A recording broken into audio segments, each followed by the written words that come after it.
theater background, so my voice is not as like booming. I don't have theater background. So my name is Shiva. I'm a graphic designer and type designer. So tradition, the theme, because it's a very weird I have a very weird relationship with this. So as a graphic designer, my partner and I work on a lot of different kinds of projects. We work a lot in fashion. We did the identity and campaign for this exciting brand in India called Bodice. She won the Bullmark Prize, which is like one of the biggest prizes this year. So the identity was, kind of futuristic but very Indian at the same time. We did the identity for Arcasia Awards, which is one of the most prestigious awards for architecture. It happens in a different Asian country every year. We're also very involved in political work. Graphic design studios and graphic designers have mostly shied away from politics in India. And by politics, I don't mean working for parties, but I mean political work. So Savdhan was an exhibition of artists in Delhi who have kind of come together to fight the Hindutva ideology, because our country is basically fascism now. Work with Katyakari, which is a group in Chennai, which is a very politically motivated theatre group who make productions about Dalit rights, about LGBTQ issues, things that that you don't usually look at. So we design all their communications, posters, and communication. This was for one of their plays called Manjal. It's a play about manual scavenging. It's about how caste kind of decides your life before you're born. So the idea was very basic. Here, most of their audience, they make productions everywhere. They from theatre festivals to the villages. So we needed this to be understood by all, but also have a little bit of abstraction. So the idea was basically someone in a fetal position in a manhole, because a grown person, it doesn't matter. Before you're born, it's basically decided what you're going to do. This is another play. The illustration is by my student, Soleil over here, which was very nice. I got to work with my friend. So yeah, Malayalam lettering. So a lot of my work is typographic, dealing with fonts, letter forms, basic language, and how far we can push language, the visual form of language. And I think the interest really came from Tamil cinema. So, like leaving now, like looking at the 90s, 80s, 90s movies that I grew up on, the lettering and typography was taken very, very seriously. And as a child, when you look at this, you understand that this movie is going to be violent, right? You understand that there is something here that's going to come up. Like, and I was very interested in the fact that you can put so much character into letter forms that are so basic. What I loved is that it's not a one-off, this style, and then it kind of continues in all the credits. So you understand that it's not just one thing, but it's now a font, right? Somebody had to type this. So all the letters kind of fall into this visual language of the movie. So it is an outside brief that is now affecting what the letters look like. Another lettering I really love is this, Payumpuli, because it's a movie about martial arts. It's very hilarious now, you should watch it. So the dot is the shuriken and things like that. And I always felt it's very basic, it's very obvious, but it's very nice, like that intervention. So this kind of somewhere led me to have an interest in letter forms, and then finally, now parallel to our graphic design practice, I also design fonts. These things that appear in the computer, and most of the time people are like, what, somebody actually does that? Yes, somebody actually does that. But all the fonts look the same as usual thing that I get from clients. Why should I pay for this when Times New Roman is already there on my computer? So the idea is basically compare a letter form to the human face, right? Human faces are all the same composition. It's a nose, two eyes, eyebrows, a mouth, whatever. It's the same elements and also in the same composition, right? If you change the composition, it's not a face, even though all the elements are the same. It's the same thing with letter forms. the A can only look, can only look so different. Otherwise, you won't read it as an A. And even then, there are so many different A's, just like there are 7.1 billion different faces that you can recognize. It's the same thing, and each typeface has its own feeling, its own character, and its own job to do. Type design is a very interesting mix. It is in the Venn diagram, it comes in between history, language, and technology. Technology, because we have to make the thing work. Like when you type the A, it should happen. There's a lot of programming that goes into type design. History, because we need to kind of be aware of the historical context of letter forms. I can't design an A that Shakespeare used and expect people to read it now. Basic type design is that all the letters in a family, in a typeface, should kind of follow the same visual language, as we like to call it. So all the cuts are the same angle, the weight of the letter is the same, etc. So you know that both these letters are from the same family, and it creates this uniformity that you can read, right? Little details are the same. So if you flip the A, that part becomes the N, etc., etc., etc. So all of this is important. You can't make letters look completely different and expect them to be in the same family, but at the same time, you can't make them too similar that you can't read it. So it's this really nice balance of both. But a friend of mine and I, we wanted to apply this to a much larger logic. So we wanted to create a typeface, because in India is the most multicultural, plural, multi-script language, multi-script country in the world. And each state has its own language, its own culture. But all the North Indian scripts are from the same place. All the South Indian scripts are from the same place. And all the scripts are related in some way. And it makes sense that in India, we have brands that communicate all over, right? SBI, for example. SBI is there in every city and every village, every state. So how do they communicate? They communicate different fonts everywhere, and their identity is basically, if they don't have that lock-looking circle thing, we won't know it's SBI at all. So typographic uniformity is completely missing. So this is an opportunity to kind of formalize the typographic language of all our scripts. So we basically kind of wanted to apply the logic of type design on a much larger scale. Of course, this is not the first time someone's doing this. This is just our first time of doing this. So as you can see, there are similar forms in all the languages. That's the thing. We find similar forms and we kind of make them match. So the family is called Ollie because we were inspired by the Olivetti typewriter, which was one of the first typewriters to have all the languages in the world. So this family has all Indian scripts, all major Indian scripts: Devanagari, Gujarati, Bengali, Gurmukhi, Oriya, Telugu, Tamil, Malayalam, and Kannada. And all of them follow the same heights, same weight, same visual language. So you can use all of them together. So if there are multilingual books, dictionaries, signage, especially signage, it becomes this utilitarian sort of system that works very well across all Indian languages. And the most important thing is each script in India has its own unique characteristics, right? And this is something that we didn't want to dilute. So when we make a typeface for all the languages, we have to dilute them a little bit so that they can all be on the same plane. But we didn't want to lose the intrinsic character that each script has. So the Gujarati, for example, has this very nice outstroke that's not there in any other script. So we wanted to kind of maintain that in our modern way. So a traditional thing modernized for today's time.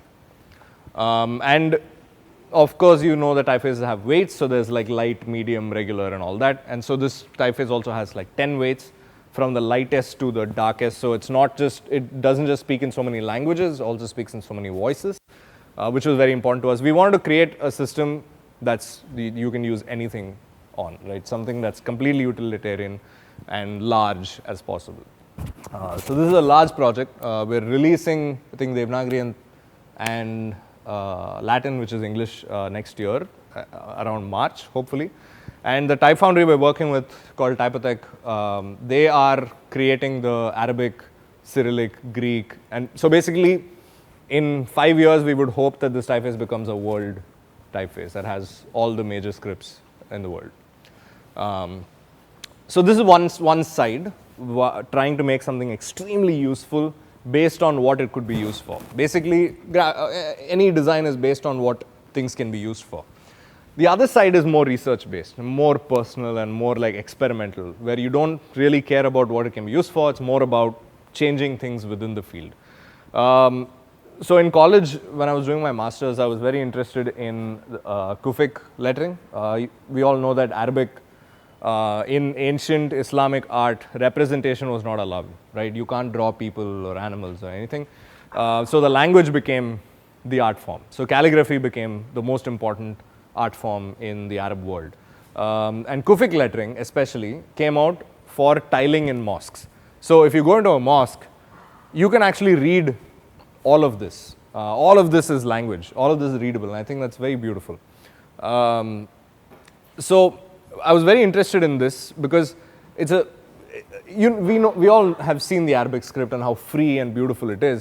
But to kind of bring it into this extremely systematic way where all the negative and positive spaces are equal. It's like fitting in this grid very nicely and there's no weird spaces, right? I was very interested by this and I wanted to try to do it in the Latin script because I can't read Arabic, I wish I could. So in the Latin script, that's what it looked like. The word platform would kind of, fix each other up. And that's the concept of Kufic in the first place, that whatever the word is, each letter adjusts itself to kind of fit this nice grid. But obviously it can't be a font because in a font you have to type, right? So the P will never know that an L is coming after it and adjust itself. But I wanted to make that typeface. I want to make a typeface where it's kind of an artificially intelligent thing where it understands what you're typing. It sounds ridiculous. It's actually a very stupid idea. But my teacher, Tal Lemming, who's a programmer, also a type designer, also a programmer, was like, this could be possible. We can try to program this. So he basically told me that, if you can come up with a system, then I'll program it for you. Like, he's like, I'm not going to tell you how to solve these problems, but if you can do it yourself, then I'll help you with it. Which was a good deal because people pay a lot of money to get him to work with them. So I was like, okay, fine, because he is the best in the world. So first thing is you analyze the language, right? So here, when you look at the Latin script, the O, R, and M are fine. They're all fitting nicely. But it's the letters like P, L, T, F, and things like that that have a lot of space around them that need to work with. So the solution we came up with was every letter will be designed 8 times, right? Each letter will have 8 variations, and each variation is for one of those problematic letters, right? So if you can see the first one, the E, that's called E, F under, which means that E will only come when there's an F before it. The second one is E, L over, sorry. So that will come only when an L is before it, etc., etc., etc. So multiply this by all the letters into all the combinations, and we have a very, very large system. But in the end, we finally got to do it. So when you type, it kind of understands what you're typing.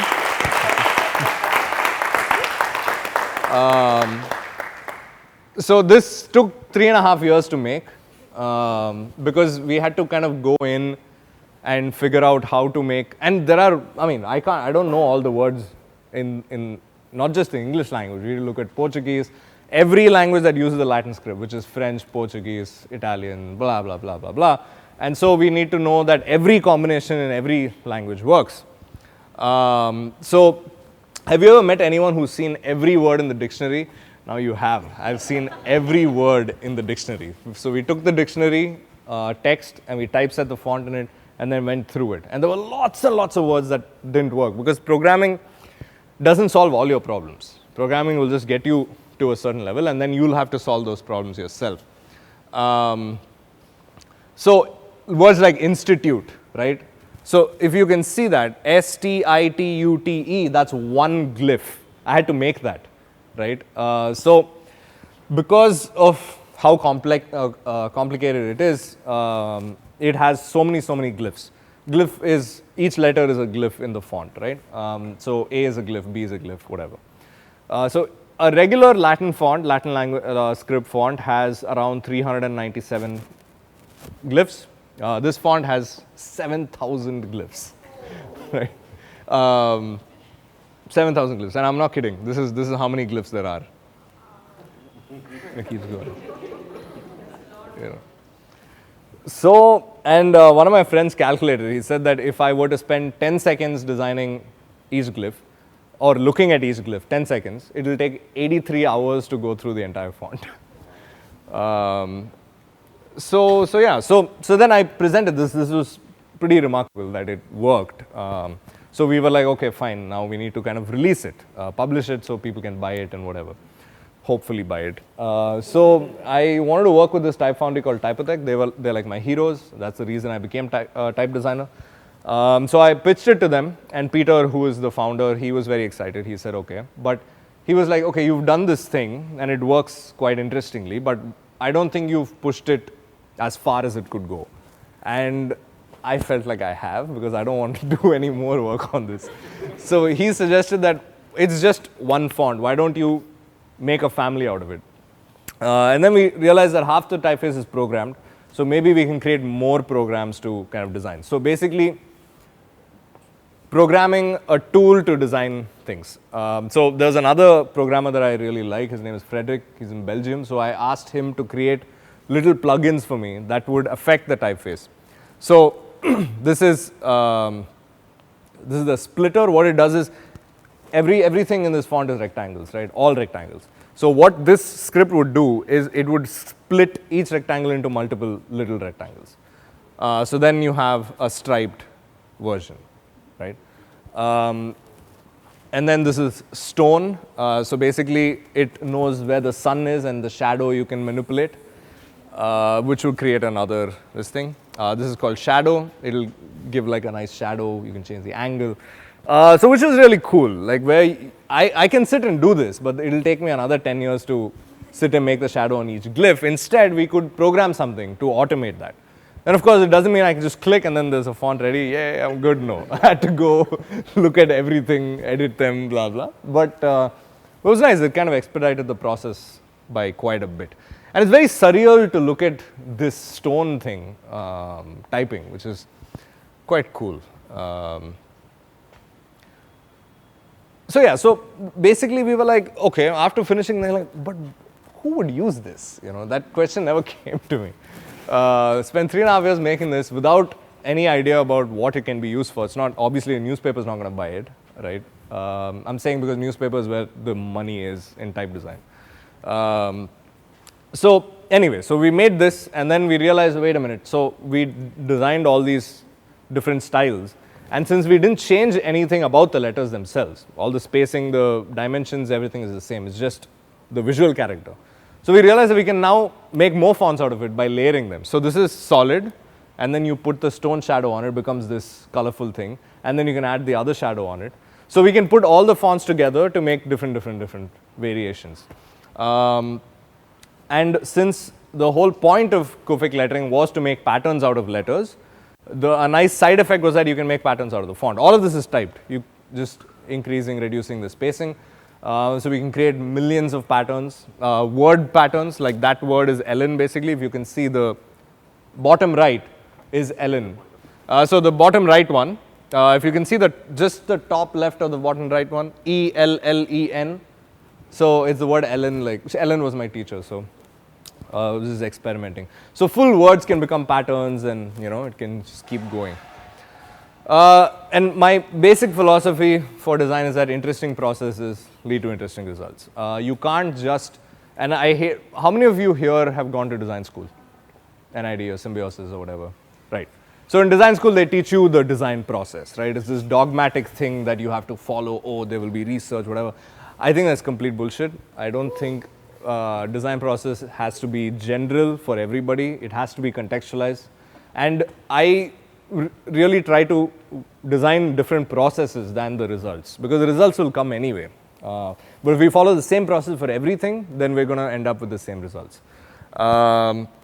Design cannot be mere problem solving. There is no, this is another very dogmatic thing. Design is problem solving, form follows function.